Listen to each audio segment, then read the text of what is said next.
नमस्कार मित्रांनो, आपण बघणार आहोत प्रॉब्लेम तो म्हणजे प्रायमरी डिस्ट्रीब्यूशन ऑफ ओव्हरहेड्सवरचा.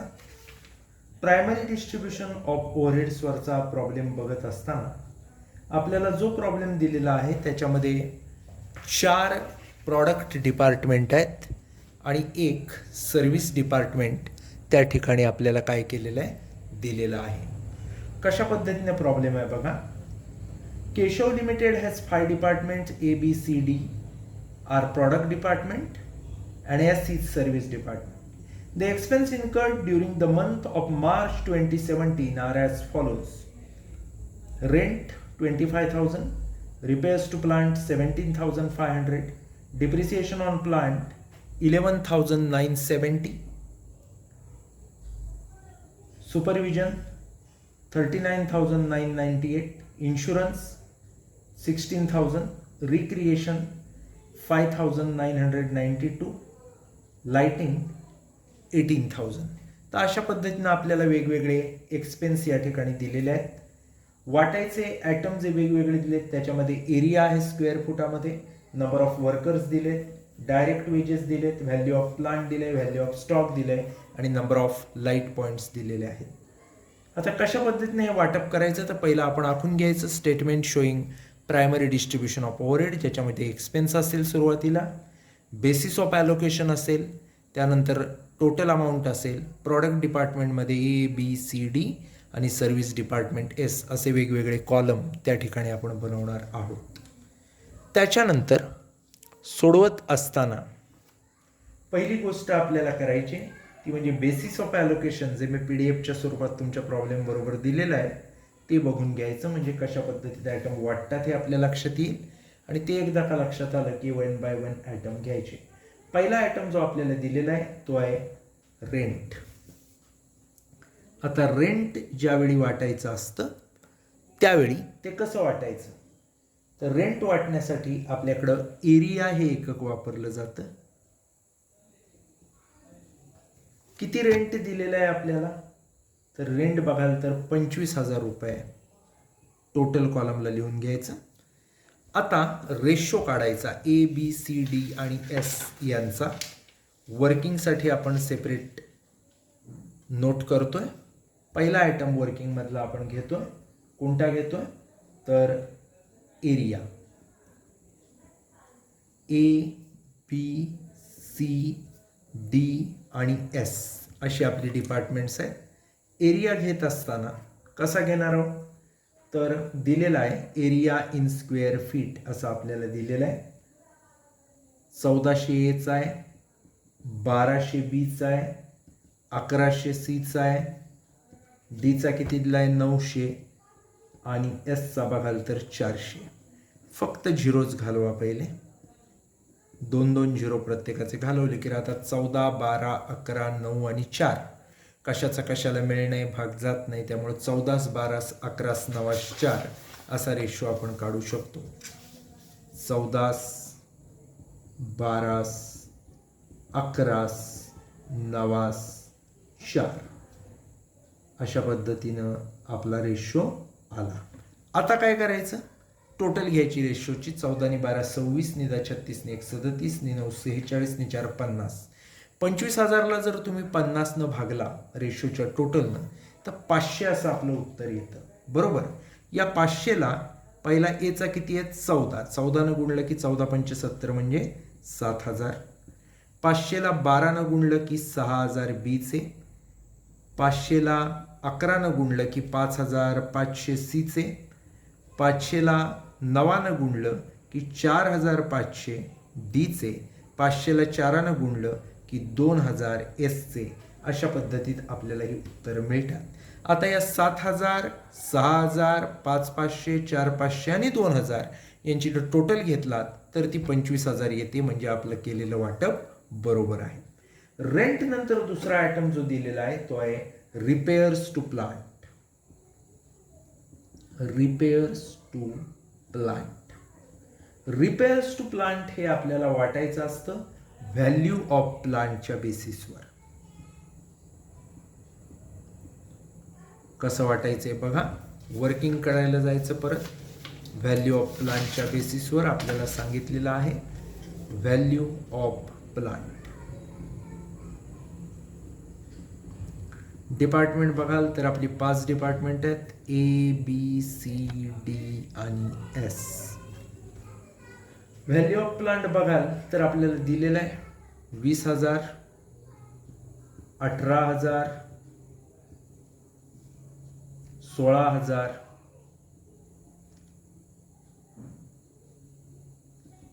10,000 आणि 6,000.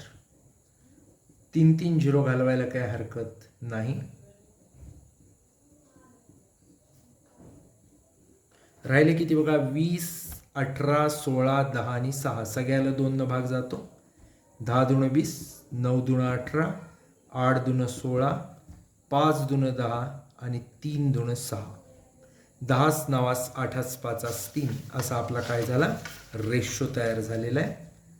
10 9 8 5 3. किती अमाऊंट आपल्याला वाटायची इथं रिपेअर्स टू प्लांटसाठी? तर रिपेअर्स टू प्लांट आपण बघितलं तर 17,500 रुपये आपल्याला इथं वाटणं गरजेचं आहे. आणि या 17,500चा रेशो बघा, 10 ने 9 19 ने 8 27 ने 5 32 ने 3 35 आहे.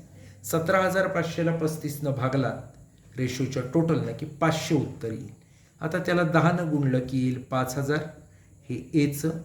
2 नंबरला 9 आहे, तो बीचा आहे. 500 गुणिले 9 म्हणजे 4,500. 3 नंबरला सीचा आहे, 500 गुणिले 8 म्हणजे 4,000. त्याच्यानंतर आहे डीचा, 500 गुणिले 5 म्हणजे 2,500 आणि 500 गुणिले 3 म्हणजे 1,500 हा एसचा आहे. अशा पद्धतीत आपण हे वाटप केलं. 5,000, 4,500, 4,000, 2,500 आणि 1,500ची टोटल घेतलात किती येईल, 17,500. म्हणजे आपण केलेलं सोल्युशन हे बरोबर आहे असा याचा अर्थ होत असतो. याच्यानंतर जे आपण बघणार आहोत ते असणार आहे तिसरा आयटम, डिप्रिसिएशन ऑन प्लांट.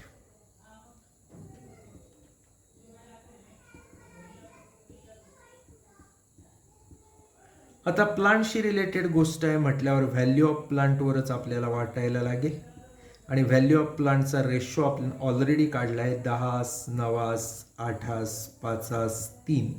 ज्यावेळी आपण रिपेअर्स टू प्लांट वाटले तेव्हा तोच इथं वापरावा लागणार आहे, म्हणजे सेपरेट वर्किंगची गरज नाही आहे.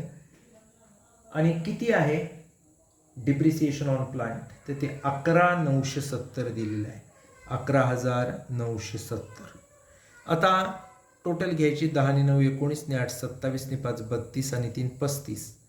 11,970ला आपण जर 35 न भागलं तर किती येतं, हा एक इंटरेस्टिंग क्वेश्चन आहे.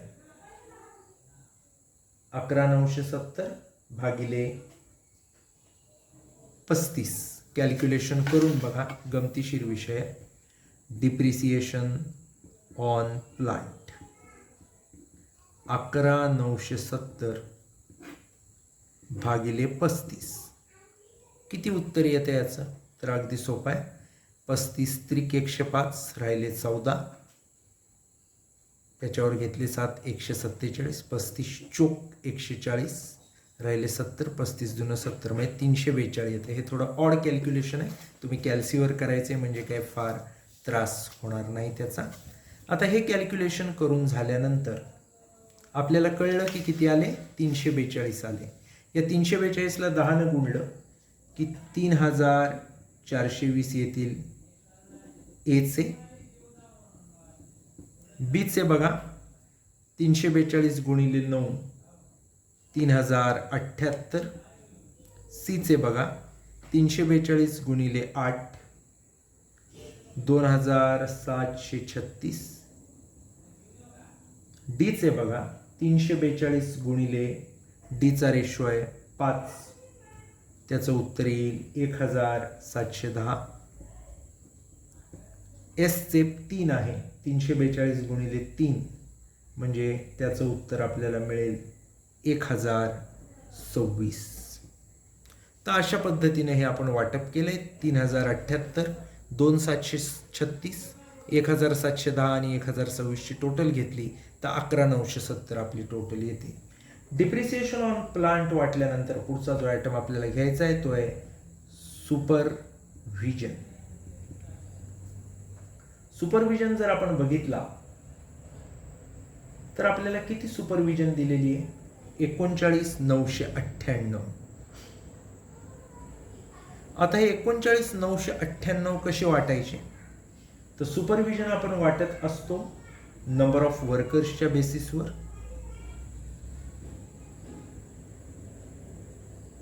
आणि हे जे नंबर ऑफ वर्कर्स आहेत हे देत असताना आपल्याला दिलेले आहेत 25, 20, 10, 10 आणि 5. आपण वाटप करूया इथं वर्किंगमध्ये. नंबर ऑफ वर्कर्स ABCDS 25, 20, 10, 10 आणि 5. 5चा पाडा म्हणा. 5 एके 5, 5 दुने 10, 5 दुने 10, 5 चोक 20 आणि 5 5 25. सगळे 25, 20, 10, 10, 5 5 न भाग जातो. सो 5 4 2 2 1 असा आपला काय आला रेशो आलेला आहे. 5 4 2 2 1. वाटायचं म्हटलं की 5 ने 4 9 ने 2 11 ने 2 13 आणि 1 14. 39,998ला 14 न भागून किती येतं बघा? 39,998 भागिले 14. बघा 14 दुना 28 राहिले 11 119. 14 8 12 दर्शे राहिले 7 79. 14 75 राहिले 9 9 98. 14 7 98. 2,857 असं उत्तर येतं. याला या रेशोने आपल्याला गुणायचं आहे. तुम्ही कॅल्सीवर 39,998 भागिले 14 केलं की तुम्हाला 2,857 असं उत्तर त्या ठिकाणी मिळेल. आता 2,857ला या वेगवेगळ्या आकड्याने आपण काय करणार? गुणणार आहोत. 2,857 गुणिले 5 करूया पहिलं. म्हणजे आपल्याला मिळतील 14,285. 2,857 गुणिले 4 केलं की मिळतील 11,428. 2,857 गुणिले 2 केलं की येईल 5,714. सेम डीला 5,714 कारण 2 2 आहे दोन्ही. आणि 2,857 म्हणजे 1 ते येतील सर्व्हिस डिपार्टमेंट एसला. आता काय करायचं? तर 14,285, 11,428, 5,714, 5,714 आणि 2,857 याची टोटल घ्यायची. ती येते 39,998. म्हणजे आपण केलेलं कॅल्क्युलेशन काय बरोबर आहे. सुपरव्हिजन नंतर आपण घेणार इन्शुरन्स ऑन स्टॉक.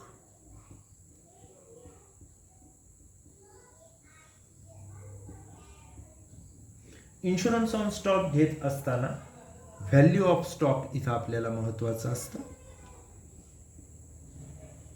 आणि व्हॅल्यू ऑफ स्टॉक आपल्याला दिलेला आहे प्रॉब्लेममध्ये. सर्व्हिस डिपार्टमेंटला सहसा स्टॉक नसतो त्यामुळं फक्त प्रॉडक्ट डिपार्टमेंट 4 आहेत ती घ्यायची.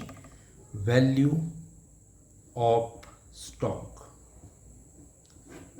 ABCD किती किती दिलेलं आहे बघा. व्हॅल्यू ऑफ स्टॉक 15, 10, 5, 2 15,000, 10,000, 5,000 आणि 2,000.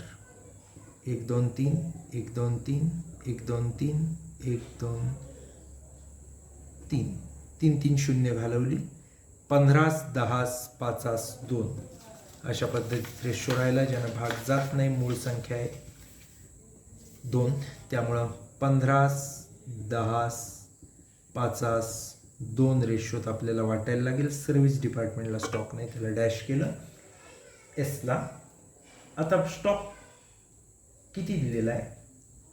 स्टॉक म्हणण्यापेक्षा आपण म्हणू इन्शुरन्स ऑन स्टॉक किती दिलेला आहे तर 16,000 आहे.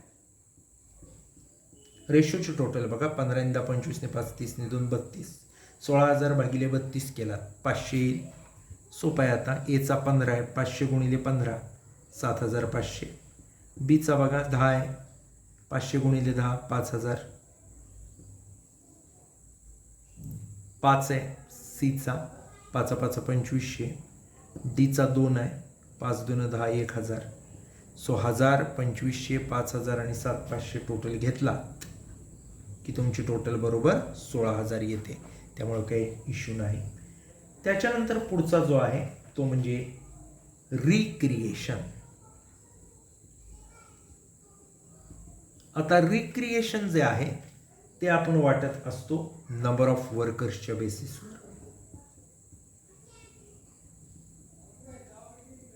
किती रिक्रिएशन दिलेलं आहे तर 5992. आता नंबर ऑफ वर्कर्सचा रेशो आपल्याला ऑलरेडी दिलेला आहे बघा, वरती सुपरविजनला आपण काढलाय तोच घ्यायचा. 5 4 2 2 1.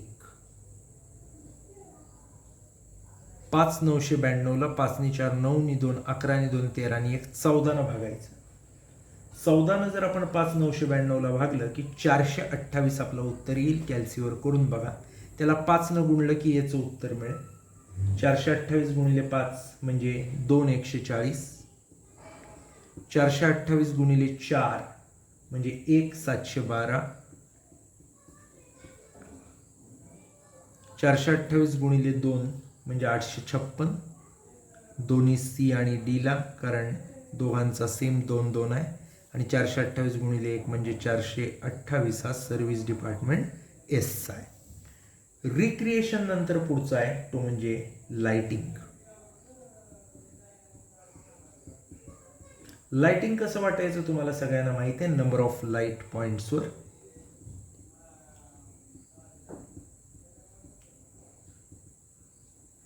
आता नंबर ऑफ लाईट पॉइंट किती दिलेत बघा, 14 12 11 9 4. कशाचा कशाला भाग जात नाही, वर्किंग करायची गरज नाही, डायरेक्ट घ्यायचं. 14 12 11 9 आणि 4. किती आहे लाइटिंगचा खर्च तर 18000 दिलेले आहेत आपल्याला. 14 ने 12 26, 36 ने 1 37 ने 9 46 आणि 4 50. 18000ला आपण 50 ने भागलं की किती येतात तर अगदी सोपं आहे. 18000ला तुम्ही 50 ने भागलं की येतील 360. आणि 360 एकदा का तुम्हाला मिळाले की त्याला पहिल्यांदा 14 ने गुणायचं म्हणजे येतील ते ए ला जातील 5040. 360ला 12 ने गुणलं की 4 320 बी ला. 360ला 11 ने गुणलं की 3960 सी ला. 360ला 9 ने गुणलं की 3240 डी ला. 360ला 4 ने गुणलं की 1440 हे शेवटच्या एस ला जातील.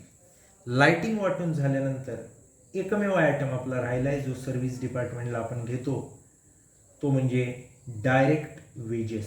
दिलेले असले सगळ्यांचे तरी फक्त सर्व्हिस डिपार्टमेंटचे आपण घेत असतो. Direct wedges. डायरेक्ट वेजेस बेसिसला म्हणायचं डायरेक्ट. फक्त सर्व्हिस डिपार्टमेंटचे किती आहेत बघा, सर्व्हिस डिपार्टमेंट एसचे आहेत 2000, तेवढेच आपण घेणार. प्रॉडक्ट डिपार्टमेंटचे वेजेस आपण घेत नाही. आता टोटल करायची, टोटल कॉलमची टोटल करायची. पहिली 1,36,460 ही एच्या कॉलमची किती येते बघा 44,385. बीची बघा 36,038. सीची बघा किती येते 25,266. डीची बघा 19,520 आणि सर्व्हिस डिपार्टमेंट एसची घेतली तर येईल बरोबर आहे 11,251. आता हे 44,385, 36,038, 25,266, 19,520 आणि 11,251